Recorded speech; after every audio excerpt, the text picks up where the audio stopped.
آپ دیکھیں گے کہ آفتاب بوقت طلوع ان کے غار سے دائیں جانب کو جھک جاتا ہے اور بوقت غرور ان کے بائیں جانب کترا جاتا ہے اور وہ اس غار کی کشادہ جگہ میں ہے۔ یہ اللہ کی نشانیوں میں سے ایک نشانی ہے۔ اللہ سبحانہ تعالیٰ جس کی راہبری فرمائے وہ راہ راست پر ہے، اور جسے گمراہ کر دے وہ ناکام ہے کہ آپ اس کا کوئی کارساز و رہنما نہیں پائیں گے۔ آپ خیال کرتے ہیں کہ وہ بیدار ہیں، حالانکہ وہ سوئے ہوئے تھے۔ خود ہم ہی انہیں دائیں بائیں کروٹیں دلاتے۔ ان کا ایک کتا بھی چوکھٹ پر اپنے ہاتھ پھیلائے ہوئے تھا۔ آپ اگر جھانک کر دیکھتے تو ضرور ڈر کر الٹے پاؤں بھاگ جاتے اور ان کے روب سے آپ پہ دہشت طاری ہو جاتی۔ اسی طرح ہم نے انہیں جگا کر اٹھا دیا کہ آپس میں پوچھ گچھ کر لیں۔ ایک کہنے لگا کہ ہم کتنی دیر ایسے ٹھہرے؟ انہوں نے جواب دیا کہ ایک دن یا اس سے بھی کم۔ کہنے لگے کہ تمہارے ٹھہرنے اور رہنے کے باوجود اللہ سبحانہ تعالیٰ اس کا علم ہمیں دے گا کہ ہم کتنی دیر اس میں ٹھہرے۔ اب تو تم اپنے میں سے کسی ایک کو اپنی یہ چاندی دے کر، چاندی کے اس وقت سکے ہوتے تھے جو وہ ایز اے پیسہ یوز کرتے تھے، تو اب وہ دونوں آپس میں وہ بات کر رہے ہیں کہ چاندی دے کر شہر بھیجو اور خوب دیکھ بھال لے کہ شہر کا کون سا کھانا پاکیزہ ہے، پھر اسی میں سے تمہارے کھانے کے لیے لے آئے، اور وہ بڑی احتیاط اور نرمی برتے اور کسی کو تمہاری خبر نہ ہو۔ اگر یہ کافر تم پر غلبہ پا لیں گے تو تمہیں سنسار کر دیں گے، یا پھر تمہیں پھر اپنے دین میں لوٹا لیں گے، اور پھر تم کبھی بھی کامیاب نہ ہو جائے گے۔ یہ اب آپس میں بات کر رہے ہیں۔ ہم نے اسی طرح لوگوں کو ان کا حال بتا دیا کہ وہ جان لے کہ اللہ سبحانہ تعالیٰ کا وعدہ بالکل سچا ہے اور قیامت میں کوئی شبہ نہیں ہے۔ جبکہ وہ اپنے امر میں آپس میں اختلاف کر رہے تھے، کہنے لگے کہ ان کے غار پر ایک عمارت بناؤ۔ اب یہ لوگ جب بعد میں سارا واقعہ ہوتا ہے تو یہ اس کے بعد کا واقعہ بتاتے ہیں کہ جب لوگوں نے یہ اپنی آنکھ سے ان کو یہ والا معجزہ دیکھا تھا، تو اب انہوں نے یہ کہا کہ اچھا یہ تو وہ زمانے کے لوگ ہیں، جب کیونکہ بازار میں جب یہ سکہ لے کے گئے تھے وہ پرانے زمانے کا تھا، انہوں نے ان کے بارے میں سٹوری سنی ہوئی تھی کہ ایسے کچھ لوگ تھے جو کہ چھپ گئے تھے جا کے، اور انہوں نے اپنے ایمان کو کیسے بچا لیا تھا۔ تو اب وہ یہ کہہ رہے ہیں کہ اب جب ان کو پتہ چلا تو انہوں نے کہا کہ اچھا اب اس غار پر ایک عمارت بنا لو، ان کا رب ہی ان کے حال کا زیادہ عالم ہے۔ جن لوگوں نے ان کے بارے میں غلبہ پایا وہ کہنے لگے کہ ہم تو ان کے ارد گرد مسجد بنا لیں گے۔ کچھ لوگ تو کہنے لگے کہ یہ اصحاب کہف 3 تھے اور چوتھا ان کا کتا تھا۔ کچھ نے کہا کہ یہ 5 تھے، چھٹا ان کا کتا تھا۔ غائب کی باتوں میں اٹکل کرتے ہیں، مطلب جھوٹ بتاتے ہیں۔ تو اللہ سبحانہ تعالیٰ کہتے ہیں کہ کچھ کہیں گے کہ وہ 7 ہیں اور 8واں کتا ہے۔ آپ کہہ دیجئے کہ میرا پروردگار ان کی تعداد کو بخوبی جانتا ہے، انہیں بہت ہی کم علم دیا گیا ہے۔ بس آپ ان کے مقدمے میں صرف سرسری گفتگو کریں اور ان میں سے کسی سے ان کے بارے میں کوئی پوچھ گچھ نہ کریں، اور ہرگز کسی کام پر یوں نہ کہنا کہ میں اسے کل کر دوں گا، مگر ساتھ ہی انشاءاللہ کہہ لینا۔ دیکھیے اس کے بارے میں ایک حدیث بھی آتی ہے کہ نبی صلی اللہ علیہ وسلم نے کسی سے کوئی بات ہو رہی تھی تو انہوں نے کہا کہ میں کل اس کا جواب دوں گا، اور پھر کہتے ہیں کہ آلموسٹ 10 یا 15 دن تک وحی نازل نہیں ہوئی تھی، اور یہ وجہ تھی کہ انہوں نے انشاءاللہ نہیں بولا تھا۔ تو یہاں پہ اللہ سبحانہ تعالیٰ وہی گائیڈ کر رہے ہیں کہ مگر ساتھ ہی انشاءاللہ کہہ لینا، اور جب بھی بھولے تو اس کے بعد بھی جب بھول جائے تو اپنے پروردگار کو یاد کر لینا اور کہتے رہنا کہ مجھے پوری امید ہے کہ میرا رب مجھے اور بھی زیادہ ہدایت کے قریب کرے گا۔ اور وہ لوگ جو اپنے غار میں 300 سال تک رہے اور 9 سال اور زیادہ گزرے، آپ کہہ دیجئے کہ اللہ ہی کو ان کے ٹھہرے رہنے کی مدت کا بخوبی علم ہے۔ آسمان و زمین کا غائب صرف اسی کو حاصل ہے۔ وہ کیا ہے؟ وہ دیکھنے والا اور سننے والا ہے، وہ جاننے والا ہے۔ سوائے اللہ کے ان کا کوئی مددگار نہیں۔ اللہ سبحانہ تعالیٰ اپنے حکم سے کسی کو شریک نہیں ٹھہراتا۔ تیری جانب جو تیرے رب کی کتاب نازل ہوئی ہے، اسے تو پڑھ کر لوگوں کو سنا، اس کی باتوں کا کوئی بدلہ لینے والا نہیں، اس کے سوا ہرگز کوئی پناہ کی جگہ نہیں، اور اپنے آپ کو ان کے ساتھ رکھ جو اپنے پروردگار کو صبح شام پکارتے ہیں۔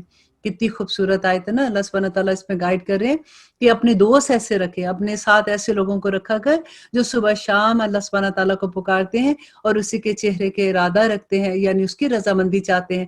خبردار تیری نگاہیں اس سے نہ ہٹنے پائیں کہ دنیاوی زندگی کے ٹھاٹ کے ارادے میں لگ جائیں۔ دیکھ ان کا کہنا نہ ماننا، جس کے دل کو ہم نے اپنے ذکر سے غافل کر دیا اور جو اپنی خواہشوں کے پیچھے پڑا ہوا ہے اور جس کا کام حد سے گزرنے والا ہے۔ اور اللہ سبحانہ تعالیٰ کہتے ہیں اور اعلان کر دے کیا اعلان کر دے کہ یہ سراسر برحق قرآن تمہارے رب کی طرف سے ہے۔ اب جو چاہے ایمان لائے اور جو چاہے کفر کرے، ظالموں کے لیے ہم نے وہ آگ تیار کر رکھی ہے جس کی کناتیں انہیں گھیر لیں گی۔ اگر وہ فریاد کرنا چاہیں گے تو ان کی فریاد نہیں سنی جائے گی، اور ان کی فریاد اس پانی کی طرح ہوگی جو تیل کی تلچھٹ جیسا ہوگا، جو ان کے چہروں کو بھون ڈالے گا، اور بڑا ہی برا پانی ہے اور بڑی بری جگہ ہے رہنے کی۔ یقیناً جو لوگ ایمان لائے اور نیک عمل کیے، ہم کسی نیک عمل کرنے والے کا ثواب ضائع نہیں کرتے۔ ان کے لیے ہمیشگی کی جنتیں ہیں، ان کے نیچے نہریں جاری ہیں، وہاں یہ سونے کے کنگن پہنائے جائیں گے اور سبز و رنگ کے نرم و باریک اور موٹے ریشم والے کپڑے پہنیں گے، وہاں تختوں کے اوپر تکیے لگائے ہوں گے۔ کیا خوب بدلہ ہے اور کتنا ہی عمدہ آرام گاہ ہے۔ اور انہیں ان دو شخصوں کی مثال بھی سنا دو۔ اور کن کی مثال سنا دو؟ یہاں پہ اللہ سبحانہ تعالیٰ کہہ رہے ہیں کہ جن میں سے ایک کو ہم نے 2 باغ انگوروں کے دیے تھے، اور جنہیں کھجوروں کے درخت سے ہم نے گھیر رکھا تھا، اور دونوں کے درمیان کھیتی لگی ہوئی تھی۔ اب یہ 2 آدمیوں کی بات ہو رہی ہے کہ ایک نے تکبر کیا تھا اور کس طرح سے اللہ سبحانہ تعالیٰ نے اس کا کیا تھا، انجام کیا تھا۔ دونوں باغ اپنے پھل خوب لائے اور اس میں کسی طرح کی کمی نہ تھی، اور ہم نے ان باغوں کے درمیان نہریں بھی جاری کر دی۔ الغرض اس کے پاس میوے تھے۔ ایک دن اس نے باتوں ہی باتوں میں اپنے ساتھی سے کہا کہ میں تجھ سے زیادہ مالدار ہوں، اور جتے کے اعتبار سے بھی، یعنی اولاد کے اعتبار سے بھی زیادہ مضبوط ہوں۔ اور یہ اپنے باغ میں گیا اور تھا اپنی جان پر ظلم کرنے والا۔ کہنے لگا کہ میں خیال نہیں کرتا کہ کسی وقت بھی یہ میرا باغ برباد ہو، اور نہ ہی قیامت جو ہے وہ قائم ہونے والی ہے میرے خیال میں۔ اور اگر پھر فرض قیامت ہو بھی گئی تو میرے رب نے اس دنیا میں جو مجھے اتنا نوازا ہے تو آخرت میں بھی مجھے بہتر ہی جگہ دے گا۔ اس کے ساتھی نے اس سے باتیں کرتے ہوئے کہا کہ کیا تو اس معبود سے کفر کرتا ہے جس نے تجھے مٹی سے پیدا کیا، پھر نطفے سے، پھر تجھے پورا آدمی بنا دیا؟ لیکن میں تو یہ سوچتا ہوں کہ وہی میرا اللہ ہے، وہی میرا پروردگار ہے، اور میں اپنے رب کے ساتھ کسی کو شریک نہیں ٹھہراتا۔ اب پھر تو جو اپنے باغ میں جاتے وقت کیوں نہیں یہ کہتا کہ اللہ جسے چاہے وہی ہوگا، کہ ماشاءاللہ لا قوت الا باللہ تو کیوں نہیں کہتا کوئی طاقت نہیں مگر اللہ کے سوا؟ اگر تو مجھے مال و اولاد میں اپنے سے کم دیکھ رہا ہے تو بہت ممکن ہے کہ میرا رب مجھے تیرے جیسے باغ عطا کر دے، اور اس پر تیرے باغوں پہ اللہ سبحانہ تعالیٰ کوئی ایسی عذاب نازل کر دے، یا اس کا پانی نیچے اتر جائے، یا تیرے بس میں نہ رہے، تو پھر تو اسے کہاں سے ڈھونڈ لائے گا؟ اب یہ دونوں دوست آپس میں بات کر رہے ہیں۔ ان میں سے ایک دوست جو ہے، جس کو اللہ سبحانہ تعالیٰ کہتے ہیں کہ اس کو بہت نوازا ہوا تھا، وہ تکبر کر رہا تھا کہ مجھے تو کچھ نہیں ہونا، لک ایٹ مائی باغ سارے، کہ کس طرح سے پھل دے رہے ہیں، میرے پاس اتنی اللہ نے اولاد دی ہے، اور اگر قیامت والے دن اللہ نے بلا بھی لیا تو جو دنیا میں اتنا کرم کرے وہ ادھر بھی کرے گا۔ اور اس کا دوست اس کو کہہ رہا ہے کہ تم کیسی بات کر رہے ہو، یہ سارا کرم جس نے تمہارے رب نے کیا ہے، تم ماشاءاللہ لا قوت الا باللہ کرو جب تم اللہ کی رحمتوں کو دیکھتے ہو۔ تو اب ان دونوں کی جو گفتگو ہے اسی پہ اللہ سبحانہ تعالیٰ بتا رہے ہیں، اور اس کے سارے پھل گھیر لیے گئے۔ اب وہ کیا ہوتا ہے کہ اپنی اتنی تکبر سے بات کر کے جب وہ جاتا ہے اپنے باغ کی طرف تو کہتے سارے اس کے پھل گھیر لیے گئے، بس وہ اپنے اس خرچ پر جو اس نے اس میں کیا تھا اپنے ہاتھ ملتا رہ گیا۔ یعنی اس نے اتنا ٹائم انویسٹ کیا، اتنا پیسہ جو انویسٹ کیا، بیج بوئے تھے، پانی لگایا تھا، اس کو کاشت کیا تھا، تو وہ سارے کا سارا وہ اس کا جاتا رہا، ہاتھ ملنے لگا، اور وہ باغ تو اوندا الٹا پڑا تھا۔ اور وہ شخص یہ کہہ رہا تھا کہ کاش میں اپنے رب کے ساتھ کسی کو شریک نہ کرتا، اس کا حمایت میں کوئی جماعت نہ اٹھی، اور اللہ سے اس کا کوئی بچاؤ کرنے والا نہ تھا۔ یہی یہاں سے ثابت ہے کہ اختیارات سب اللہ سبحانہ تعالیٰ کے پاس ہیں، اور وہی انجام بہتر کرنے والا ہے۔ اس کے سامنے دنیا کی زندگی کی مثال بھی بیان کرو، جسے پانی جیسے مثال کے اللہ سبحانہ تعالیٰ کہہ رہے ہیں کہ جیسے پانی جسے ہم آسمان سے اتارتے ہیں، اس سے زمین کا سبزہ ملا جلا نکلتا ہے، پھر آخر کار وہ چورا چورا ہو جاتا ہے، جسے ہوائیں لیے پھرتی ہیں۔ پھر اللہ سبحانہ تعالیٰ ہر چیز پر قادر ہے۔ یہاں پہ اللہ سبحانہ تعالیٰ کہتے ہیں کہ دیکھو تم دیکھتے نہیں ہو کہ کیسے پانی اترتا ہے آسمان سے، پھر کیسے ساری زمین سبز ہو جاتی ہے، کیسے سبزہ اگتا ہے، پھر اس کے بعد ایک موسم آتا ہے خزاں کا کہ سارے پتے گر جاتے ہیں اور سارا ایسے ہو جاتا ہے کہ چورا چورا ہو جاتا ہے اور ہوائیں ان کو لے کے اڑتی ہیں۔ اسی طرح جس طرح سے تم پیدا ہوئے اس دنیا میں آئے اور تم پھلے پھولے، اور ایک دن تم لوگوں نے بھی اس دنیا سے چلے جانا ہے، اور اللہ سبحانہ تعالیٰ کی ہی قدرت ہے یہ سب کرنے میں۔ اور پھر اللہ سبحانہ تعالیٰ کہتے ہیں مال اور اولاد تو دنیا کی زندگی کی زینت ہے، اور ہاں البتہ باقی رہنے والی تو تمہاری نیکیاں ہیں جو تم اپنے رب کے لیے کرتے ہو۔ تیرے رب کے نزدیک ازرو ثواب اور باقی جمع ہونے والی یہ بہترین چیز ہے۔ اور جس دن ہم پہاڑ کو چلائیں گے اور زمین کو تو صاف کھلی ہوئی دیکھے گا اور تمام لوگوں کو ہم اٹھا کھڑا کریں گے اور کوئی اس دن باقی نہ رہے گا۔ اور اللہ سبحانہ تعالیٰ کہتے ہیں اور سب کے سب تیرے رب کے سامنے سب بستہ حاضر ہو جائیں گے۔ یقیناً تم ہمارے پاس اسی طرح ہوگے جس طرح ہم نے پہلی بار تم کو پیدا کیا، لیکن تم تو اس خیال میں رہے کہ ہم ہرگز تمہارے لیے کوئی وعدے کا وقت مقرر نہیں کیا اور نامہ اعمال سامنے رکھ دیا جائے گا۔ اب ذرا غور کیجئے اس آیت پہ کہ نامہ اعمال سامنے رکھ دیے جائیں گے، پس تو دیکھے گا کہ گناہگار اس کی تحریر سے خوف زدہ ہو رہے ہیں اور کہہ رہے ہوں گے کہ ہائے ہماری خرابی، یہ کیسی کتاب جس نے کوئی چھوٹا یا کوئی بڑا نہ چھوڑا، اور جو کچھ انہوں نے کیا تھا سب موجود پائیں گے، اور تیرا رب بڑا سخت رحم کرنے والا ہے اور تیرا رب کسی پر ظلم و ستم نہیں کرے گا۔ اور جب ہم نے فرشتوں کو حکم دیا کہ تم آدم کو سجدہ کرو تو ابلیس کے سوا سب نے سجدہ کیا، یہ جنوں میں سے تھا اور اس نے اپنے پروردگار کی نافرمانی کی۔ کیا پھر بھی تم اس بات پہ یقین کرتے ہو کہ اللہ سبحانہ تعالیٰ جو ہے اللہ سبحانہ تعالیٰ اس کی اولاد کو مجھے چھوڑ کر اپنا دوست بنا لے گا؟ اور جب ہم نے فرشتوں کو حکم دیا کہ تم آدم کو سجدہ کرو تو ابلیس کے سوا سب نے سجدہ کیا، یہ جنوں میں سے تھا۔ آپ کو پتہ ہے یہ ابلیس جو تھا یہ جنوں میں سے تھا اور اتنا عبادت گزار تھا، اتنا عبادت گزار تھا کہ یہ فرشتوں کی محفلوں میں بیٹھنا شروع ہو گیا تھا، اور اس کو اللہ سبحانہ تعالیٰ نے اتنا بلند مقام بھی دیا تھا۔ اس نے اپنے پروردگار کی نافرمانی کی، تو پھر کیا تم بھی ایسے کرو گے کہ اس کی اولادوں کو مجھے چھوڑ کر ان کو اپنا دوست بناؤ گے، حالانکہ تم سب کا دشمن ہے؟ ایسے ظالموں کا کیا ہی برا بدلہ ہے۔ اور میں نے انہیں آسمان اور زمین کی پیدائش کے وقت تو موجود نہیں رکھا تھا اور نہ ہی خود ان کی پیدائش کے وقت، اور میں گمراہ کرنے والوں کو اپنا دوست نہیں بناتا۔ اور جس دن وہ فرمائے گا کہ تمہارے خیال میں جو میرے شریک تھے انہیں پکارو، کون؟ اللہ کہے گا کہ اب پکارو ان کو، یہ پکاریں گے لیکن ان کی کوئی پکار نہیں سنی جائے گی، اور ہم ان کے درمیان ہلاکت کا سامان کر دیں گے۔ اور اللہ سبحانہ تعالیٰ کہتے ہیں اور گناہگار جہنم کو دیکھ کر سمجھیں گے کہ وہ اس میں جھونکے جانے والے ہیں، لیکن وہ اپنے آپ کو بچا نہیں سکیں گے۔ ہم نے اسی قرآن میں ہر طرح تمام کی تمام مثالیں لوگوں کے لیے بیان کر دی، لیکن انسان بہت جھگڑالو ہے۔ لوگوں کے پاس ہدایت آ چکنے کے بعد انہیں ایمان لانے اور اپنے رب سے استغفار کرنے سے صرف اسی چیز نے روکا کہ اگلے لوگوں کا سا معاملہ انہیں بھی پیش آئے یا ان کے سامنے کھلم کھلا عذاب موجود ہو جائے۔ ہم تو اپنے رسولوں کو صرف اس لیے بھیجتے ہیں کہ وہ خوشخبریاں سنا دے اور ڈرا دے۔ کافر لوگ باطل کے سہارے جھگڑتے ہیں اور چاہتے ہیں کہ اس سے حق کو لڑکھڑا دے۔ انہوں نے میری آیاتوں کو اور جس چیز سے ڈرایا جائے اس کا مذاق اڑا رکھا۔ اس سے بڑھ کر ظالم کون ہوگا جسے اس کے رب کی آیتوں سے نصیحت کی جائے اور وہ اسے منہ موڑ لے۔ اور اللہ سبحانہ تعالیٰ کہتے ہیں اور جو کچھ اس کے ہاتھ نے آگے بھیج رکھا اسے بھول جائے، بے شک ہم نے اس کے دل پر پردہ ڈال دیا اور وہ اسے نہ سمجھے اور ان کے کانوں میں گرانی ہے۔ گو تو انہیں ہدایت کی طرف بلائے لیکن یہ کبھی ہدایت نہیں پائیں گے۔ تیرے پروردگار بہت ہی بخشش کرنے والا اور مہربان ہے، اور اگر ان کے اعمال کی سزا میں پکڑے تو بے شک انہیں جلد ہی عذاب دے دے، بلکہ ان کے لیے ایک وعدے کی گھڑی مقرر ہے جس سے وہ سرکنے کے ہرگز جگہ نہ پائیں گے۔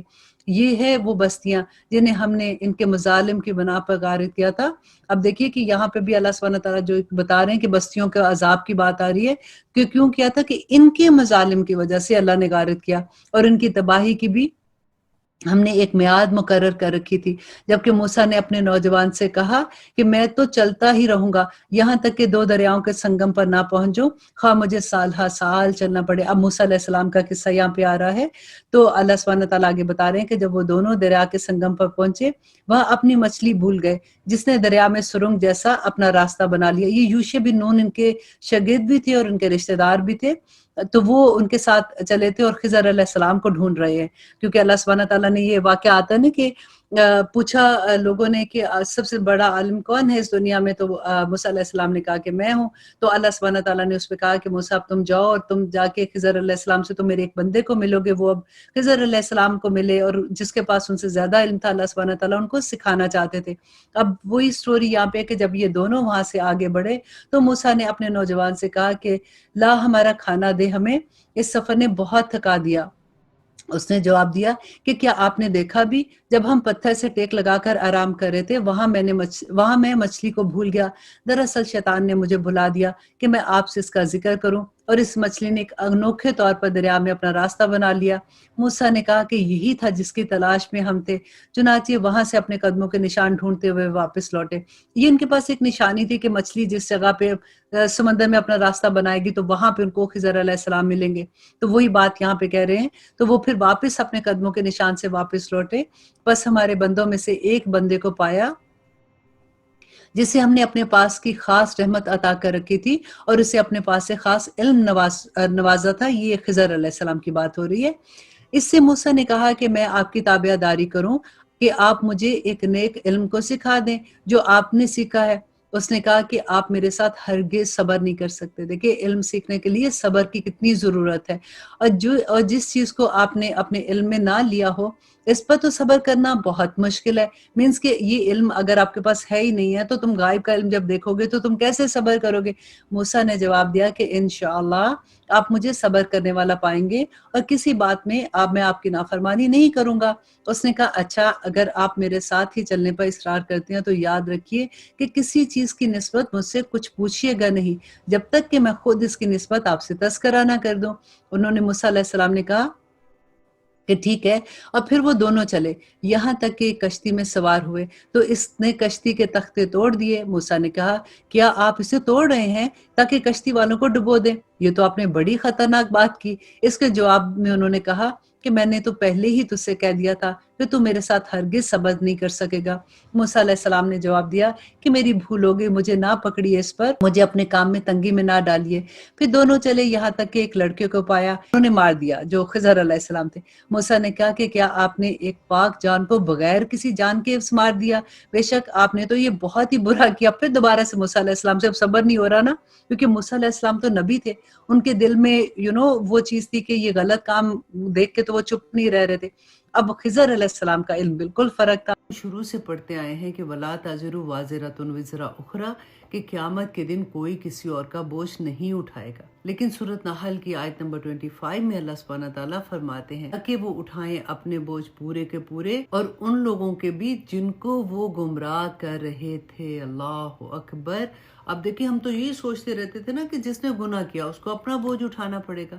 یہاں پہ اللہ سبحانہ تعالیٰ فرما رہے ہیں کہ جو ہماری وجہ سے فتنے میں آیا، جس نے ہماری وجہ سے کوئی برائی کی، جس نے ہماری وجہ سے کوئی غلط کام کیا، اس کا بوجھ بھی، اس کا گناہ بھی قیامت کے دن ہمارے اوپر ہوگا۔ اللہ اکبر۔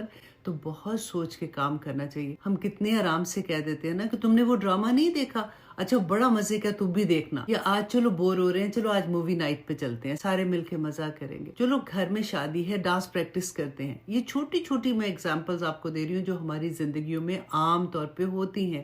لیکن آپ یہ دیکھیے کہ اللہ سبحانہ تعالیٰ نے سورۃ نحل کی آیت نمبر 25 میں فرمایا تاکہ وہ اٹھائیں اپنے بوجھ پورے کے پورے اور ان لوگوں کے بھی جن کو ہم نے گمراہ کیا ہوگا، جن کو ہم نے فتنے میں ڈالا ہوگا، جنہوں نے ہماری گناہوں میں پیروی کی ہوگی۔ تو بہت سوچ سمجھ کے بات کیا کریں۔